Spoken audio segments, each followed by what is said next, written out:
All right, written response number 9. When I was in grad school, we had to turn in for a major project. This was doctoral level work, and we had to turn in to the class. It was an online class just like this, but we had to turn in and watch each other's presentations.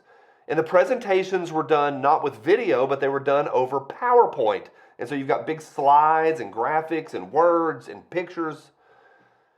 And then also part of the assignment was to have audio with it. So we had to record our own audio, and the whole thing had to play automatically. So you had to time it all out, time it with the audio, so that way it sends a good message. When individuals in the class would click it, it would all go nice and naturally. They didn't have to do anything else. They could relax and just enjoy the presentation. I think most of y'all know this. The main applications that we use, like Word, Excel, PowerPoint, they're vast. Like most people never see how far Word can go. Word is huge. There's buttons and drop downs and more drop downs and submenus, and it's incredible how big those programs are, what they can do. Most of us never scratch the surface. The point is this: when I had to create that presentation, digging through all the commands and learning how to make that thing smooth, I just covered my face. Like for real, it was stressful because it's doctoral level work, and I worked so hard on that, like days, like literal days getting that presentation. It's about a 20-minute presentation with every slide had to have audio with it, how to record the audio, how to upload the audio, how to get it to transition smoothly, how to get each of the audios to sound the same, even if they were recorded in different locations, because it's weird at different volume levels. It was a lot. That's a long story to say this. When I came out of that situation and out of that presentation, I had learned something. The medium of that communication or that interface with my audience, it was a challenge.